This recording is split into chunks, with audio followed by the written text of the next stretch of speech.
নমস্কাৰ মৰমৰ ছাত্ৰ-ছাত্ৰীসকল আজি মই লৈ আনিছো ক্লাছ 7ৰ সেবাৰ যিখন নতুনকৈ অহা ইংৰাজী কিতাপ আছে ৰেইনবো 2 তাৰে প্ৰথম নম্বৰ অধ্যায়টো নেচাৰ এৰাউণ্ড আছ আৰু তাৰ লগতে সংলগ্ন হৈ থকা কবিতাটো দা উইণ্ড এণ্ড দ্য লিভছ ইয়াৰে আটাইবোৰ পাঠভিত্তিক প্ৰশ্ন উত্তৰ তো দেৰি নকৰি আহাচোন এই পাঠৰ প্ৰশ্নসমূহ আলোচনা কৰোঁ এক নম্বৰৰ বিটো আছে give the meanings of the following words তলত দিয়া শব্দবোৰৰ অৰ্থসমূহ লিখিবলৈ দিছে প্ৰথম শব্দটো আছে মিডো ইয়াৰে অৰ্থটো হৈছে গ্ৰাছলেণ্ডছ অৰ আ ফিল্ড অফ গ্ৰাছ তৃণভূমি বা ঘাঁহৰ পথাৰ নেক্সটটো আছে ফ্লাটাৰিং ইয়াৰে অৰ্থটো হ'ল মুভিং লাইটলি এণ্ড কুইকলি যেতিয়া কিবা এটা বস্তু লৰচৰ কৰে সঘনাই সেইটোক ফ্লাটাৰিং হৈ থকা বুলি কয় 3 নম্বৰটো আছে কোল্ড মানে তোমালোকে নিশ্চয় জানা যিটো বস্তু ঠাণ্ডা বা যিটো মানে গৰম নহয় কম উষ্ণতাত থাকে হেভিং আ লো টেম্পাৰেচাৰ 4 নম্বৰটো আছে লাউড ইয়াৰে অৰ্থটো হ'ব মেকিং আ lot of noise not quiet মানে বহুত ডাঙৰ শব্দ কৰাক লাউড বুলি কয় নট কোৱাইট যিটো বস্তু মানে শান্ত নহয় 5 নম্বৰটো আছে সামাৰ আ সিজন সামাৰ মানে নিশ্চয় তোমালোকে জানে গ্ৰীষ্মকাল এটা হ'ল ঋতু 6 নম্বৰটো আছে cricket an insect that makes a loud noise এইটো ক্ৰিকেট কিন্তু খেলা ক্ৰিকেটটো নহয় এইটো এটা পোকহে যেটো বহুত বেছি নইজ বা শব্দ কৰে এক নম্বৰৰ সিটো আছে read the poem and find the words that are similar in meaning to the following words তলত থকা শব্দবোৰৰ সমাৰ্থক শব্দ লিখিবলৈ দিছে ব্ৰিজক আমি উইণ্ড বুলি কওঁ গ্ৰাছলেণ্ডছ অৰ্থাৎ meadows where put on leave go 2 number এটো আছে write the rhyming words in pairs একে ছন্দমিলা শব্দ লিখিব দিছে আৰু সেই শব্দকেইটা আসলতে এটা ষ্টেঞ্জা দিয়া আছে কবিতাটোৰ প্ৰথম ষ্টেঞ্জাটো বা স্তবকটো তাৰ পৰা বাছিব দিছে আৰু সেইকেইটা হৈছে day play gold cold 2 number ডিটো আছে fill in the blanks and complete the poem choosing the right word from the box to match the rhyme scheme AABB ইয়াতে বাকচত কেইটামান অপচন দিয়া আছিল মই ডাইৰেক্ট উত্তৰ কেইটাই দি দিছো যেহেতু পাঠত আছে প্ৰশ্নটো ইয়াতে যেটো ষ্টেঞ্জা আছে তাতে এনেকুৱাকৈ ৰাইমিং ৱৰ্ডে মিলাব দিছে যেহেতু ইয়াতে বীজ আছে তো ওপৰতটো হ'ব ট্ৰিজ আৰু তলতো যেহেতু থ্ৰিলছ আছে আৰু ইয়াৰে ৰাইমিং ৱৰ্ডটো হ'ব হিলছ 3 নম্বৰ এটো আছে choose the correct answer শুদ্ধ উত্তৰটো বাছিবলৈ দিছে এক নম্বৰটো আছে which one of the following means moving lightly and quickly তলত থকা কোনটো শব্দই সঘনাই লৰচৰ কৰি থকা বুজায় আৰু এই প্ৰশ্নটো আমি আগতেও পাই আহিলো অপচন কেইটা আছে ড্যান্সিং প্লেইং ফ্লাটাৰিং সিঙ্গিং তো শুদ্ধ উত্তৰটো হ'ব ফ্লাটাৰিং 2 নম্বৰটো আছে what dress does the wind ask the leaves to put on তো বতাহ জাকে পাতবিলাকক কেনেকুৱা ধৰণৰ ড্ৰেছ পিন্ধিবলৈ দিছিল অপচন কেইটা আছে ড্ৰেছ অফ ব্ৰাউন বি নম্বৰটো আছে dress of red and gold C নম্বৰটো আছে dress of brown and red D নম্বৰটো আছে ড্ৰেছ অফ গ্ৰীণ তো উত্তৰটো হ'ব B dress of red and gold সোণালী আৰু ৰঙা ৰঙৰ ড্ৰেছ পিন্ধিবলৈ কৈছিল 3 নম্বৰটো আছে how did the leaves respond to the loud call of the wind বতাহ জাকে যে ডাঙৰ মাতেৰে মাতি আছিল পাতবোৰক তেতিয়া পাতবিলাকে কেনেকুৱা ধৰণে সঁহাৰি জনাইছিল অপচন কেইটা আছে by fluttering down one by one by wearing a dress of red and gold by singing a farewell song by bidding goodbye to all তো শুদ্ধ উত্তৰটো হ'ব এইটো by fluttering down one by one পাতবোৰে লাহে লাহে এটা এটাকৈ তললৈ নামি আহিছিল 4 নম্বৰটো আছে who heard the wind's loud call কোনে বতাহৰ ডাঙৰ মাতটো শুনা পাইছিল অপচন কেইটা আছে the meadows 3 নম্বৰ বিটোৰ প্ৰশ্ন উত্তৰসমূহ লিখিবলৈ দিছে 1 নম্বৰটো আছে what does the wind ask the leaves to do বতাহ জাকে পাতবোৰক কি কৰিবলৈ কৈছিল উত্তৰটো হ'ব the wind asks the leaves to come over the meadows with it and play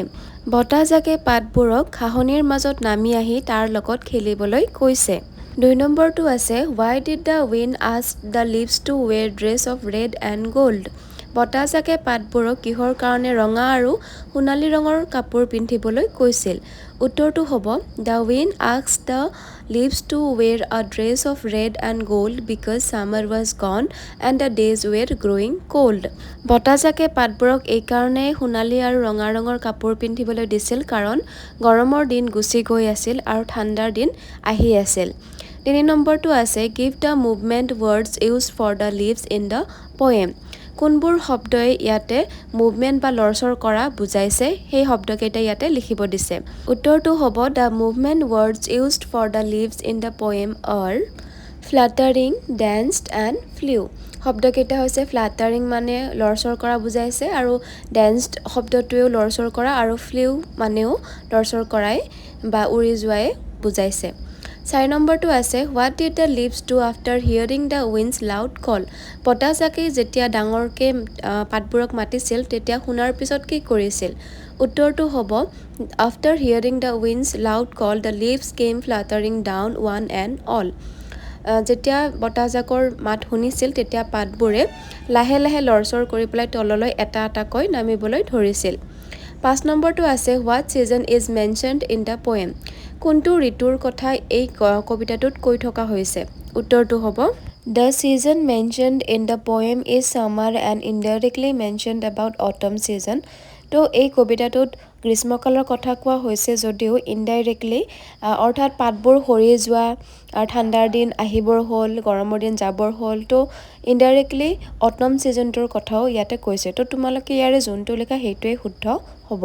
6 নম্বৰটো আছে which line in the poem indicates the passing of summer কবিতাটোৰ কোনটো শাৰী বা কোনটো লাইনে গ্ৰীষ্মকাল যোৱা কথাটো আমাক বুজায় উত্তৰটো হ'ব the line summer is gone and the days grow' cold indicates the passing of summer তো এই লাইনটোৱে যে summer is gone and the days grow' cold এই লাইনটোৱে গ্ৰীষ্মকাল যোৱা বুলি সূচায় 9 নম্বৰটো আছে solve the crossword puzzle clues are given below' তো ইয়াৰে পাজলখিনি সমস্যাখিনি সমাধান কৰিবলৈ দিছে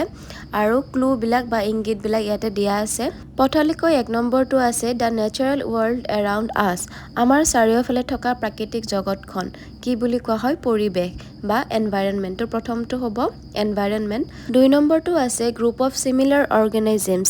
একেধৰণৰ জীৱৰ গোটক কি বুলি কোৱা হয় স্পেচিছ বা প্ৰজাতি 3 নম্বৰটো আছে দ্য হোম অফ এন অৰ্গেনাইজিম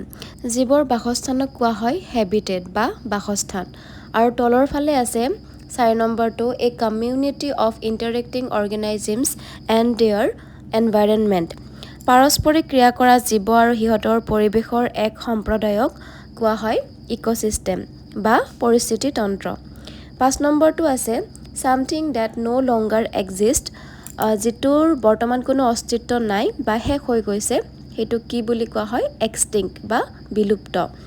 6 নম্বৰটো আছে the third planet in the solar system সৌৰজগতৰ তৃতীয় গ্ৰহটো কোনটো এইটো আমি সকলোৱে জানো আৰ্থ মানে পৃথিৱী 12 নম্বৰ প্ৰশ্নটোত তোমালোকক চি থকা কেইটামান শব্দ দিয়া আছে আৰু চিটোৰে কেতিয়াবা ক উচ্চাৰণ হয় আৰু কেতিয়াবা চ উচ্চাৰণ হয় গতিকে তোমালোকক দুভাগত বেলেগ বেলেগকৈ এটা ফালে ক দি উচ্চাৰণ কৰা শব্দকেইটা লিখিব দিছে আৰু চ হোৱা আখৰকেইটা মানে শব্দকেইটা লিখিব দিছে তো বক্স 8 কৰে উচ্চাৰিত হোৱা শব্দকেইটা লিখিব দিছে আৰু সেইকেইটা হৈছে কোট কেয়াৰ